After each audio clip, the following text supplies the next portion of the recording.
આવતીકાલથી વધશે ઠંડીનું જોર. ઠંડી અંગે હવામાન વિભાગે કરી છે આગાહી. 24 કલાક બાદ 2 થી 3 ડિગ્રી તાપમાન ઘટશે. આગામી 7 દિવસ વાતાવરણ સૂકું રહેશે.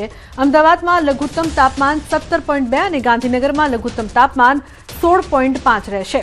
છેલ્લા 24 કલાકમાં ગુજરાતમાં જૂનાગઢના કેશોદમાં સૌથી ઓછું લઘુત્તમ તાપમાન 12.8 નોંધાયું છે.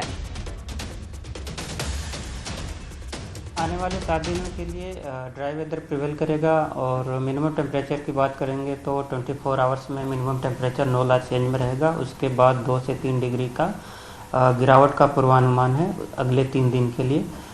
और मिनिमम टेम्परेचर रियलाइज की बात करेंगे तो अहमदाबाद में मिनिमम टेम्परेचर 17.2 और गांधीनगर में 16.5 मिनिमम टेम्परेचर रियलाइज हुआ है. और पूरे ओवरऑल गुजरात की बात करेंगे जहाँ पे सबसे कम मिनिमम टेम्परेचर रियलाइज हुआ है वो है केसोद 12.8 डिग्री सेल्सियस. और हम बात करेंगे अहमदाबाद और गांधीनगर के लिए मिनिमम टेम्परेचर फोरकास्ट की, तो मिनिमम टेम्परेचर का जो फोरकास्ट अहमदाबाद और गांधीनगर में रहेगा वो 17 डिग्री सेल्सियस के आसपास रहने का पूर्वानुमान है. तो अन्य समाचार खेड़ाथी नडियादना बिलोदरा सीरप कांडना मुख्य आरोपीनी जामीन अरजी फगावाई छे. सीरप कांडना मुख्य आरोपी योगेश उर्फे योगी सिंधीने हाईकोर्टथी मोटो फटको. हाईकोर्टे आरोपी योगी पारूमल सिंधीनी जामीन अरजी फगावी दीधी छे. सरकारी वकीलनी दलीलोने ग्राह्य राखीने जामीन आपवा इनकार कर्यो हतो. सीरप कांडमां निर्दोष 7 व्यक्तिओए पोताना जीव गुमाव्या छे. तो सील करेलू गोडाउन गैरकायदे खोली मिथाइल आल्कोहोलनो जत्थो काढ्यानो पण आरोप छे. सीलबंध गोडाउनमांथी सेनेटाइजरनो जत्थो सीरप बनाववामां उपयोगमां लेवातो पुरावा तरीके रहेला मुद्दामालनो नाश कर्यो होवानुं पण प्राथमिक तपासमां खुल्युं छे. तो गंभीर गुना अने पुरावा साथे छेड़छाड़ने ध्याने लईने आरोपी मुक्त करवो अयोग्य छे. हाईकोर्ट द्वारा कहेवामां आव्युं छे आरोपी विरुद्ध मजबूत पुरावाने कोईपण प्रकारनी राहत आपवा कोर्टनो इनकार छे.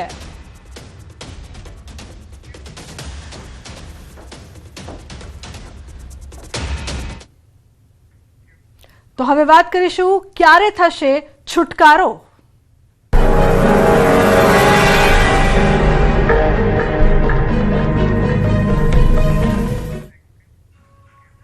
યુક્રેનમાં યુદ્ધબંધી બનેલા મોરબીના સાહિલ માજોઠીનો નવો વિડીયો સામે આવ્યો છે. 2 અલગ અલગ વિડીયો સામે આવ્યા છે. પીએમ મોદી અને વિદેશ મંત્રીને કરી છે અપીલ. રશિયા જવા ઇચ્છુક ભારતીયોને પણ ચેતવણી આપી છે. રશિયા જાઓ તો ત્યાં ઘણા સ્કેમર્સ છે, ધ્યાન રાખજો. ડ્રગ્સ કેસને એવું ઘણું બધું છે, સાહિલ માજોઠી દ્વારા કહેવામાં આવ્યું.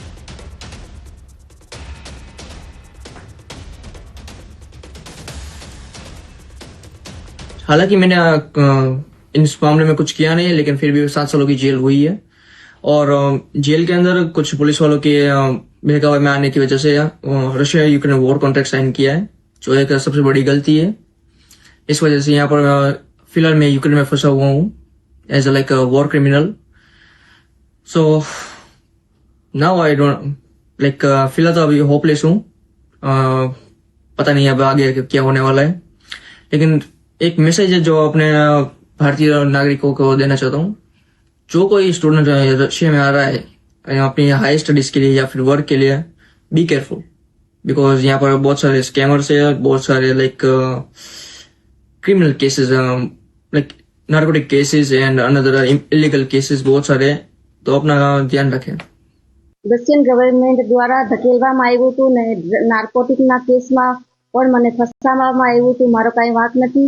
અત્યારે હું યુક્રેનમાં છું. યુક્રેનથી આપણે સરકારને અપીલ કરી રહ્યો છે, આપણા વડાપ્રધાનને ને જયશંકરજી સાહેબને અપીલ કરી રહ્યો છે કે મને જલ્દીથી જલ્દી યુક્રેનથી ઇન્ડિયા લાવવામાં મદદ કરો. ને આપણી સરકાર પણ કરી રહી છે. અમે પણ દિલ્હી ગયા હતા 2 દિવસ પહેલા. અમે બધાએ મંત્રી જેટલા આપણા સાંસદ સભ્ય છે બધાને મળ્યા. અમે બધાને રજૂઆત પણ કરી છે, ઈમેલ મોકલા છે. અમને પૂરી આશા છે કે અમારી ભારત સરકાર સાહિલને જલ્દીથી જલ્દી ઇન્ડિયા લાવવામાં સફળ થશે. તો યુક્રેનમાં મોરબીના ફસાયેલા યુવક મામલે રાજ્યસભાના સાંસદ કેસરીદેવ સિંહ ઝાલાએ નિવેદન આપ્યું. તેઓએ કહ્યું કે સરકારના ધ્યાને આ મુદ્દો આવેલો છે. યુવકને છોડાવવા માટે ગુજરાત સરકાર પ્રયત્ન કરી રહી છે. આ મુદ્દો મૂકેલો છે અને યોગ્ય રીતે, કેમ કે આ પ્રશ્ન એક્સટર્નલ અફેર્સનો છે એટલે એમાં ઘણા બધા પ્રશ્નો હોતા હોય છે, પણ આ મુદ્દો મોરબીના જે આવ્યો છે એ ગુજરાત સરકારે પણ ઉપર મૂક્યો છે અને અમે બધા સંસદો તરીકે પણ અમે મૂક્યો છે, એટલે એની કાર્યવાહી ચાલુ છે.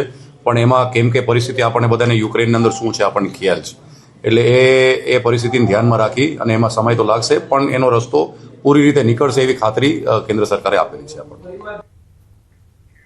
અને મહત્વપૂર્ણ સમાચારની જો વાત કરીએ તો સોમનાથ જિલ્લાના 197 માછીમારો છેલ્લા 6 વર્ષથી પાકિસ્તાનની જેલમાં બંધ હોવાના મુદ્દે માછીમારોના પરિવારજનો ગાંધીનગર સચિવાલય પહોંચ્યા હતા. માછીમારોના પરિવારોએ મંત્રી જીતુ વાઘાણી અને નાયબ મુખ્યમંત્રી હર્ષ સંઘવીને મળી વહેલી તકે માછીમારોને પાકિસ્તાનની જેલમાંથી મુક્ત કરાવવા માટે વિનંતી પણ કરી હતી.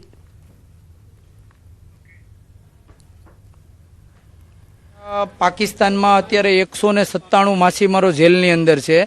6 વર્ષ જેટલો સમય થઈ ગયો છે. કોરોના વખતે પકડાયેલા માછીમારો છે તેને હજી મુક્ત નથી થઈ, કારણ કે પાકિસ્તાન જેલમાં 6 મહિનાની સજા હોય છે, પણ આ વધારે સજા ભોગવી રહ્યા છે આપણા માછીમારો.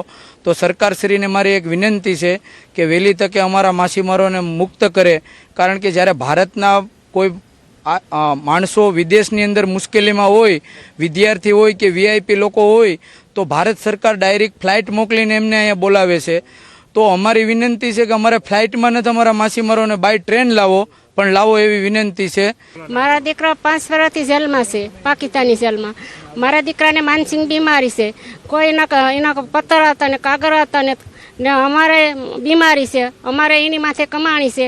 તો મારા દીકરાને તમે ખૂબ ખૂબ આશા તમે સોડાવો 5 ભાઈઓ. તો વડોદરાના વણછરામાં ગામ લોકોએ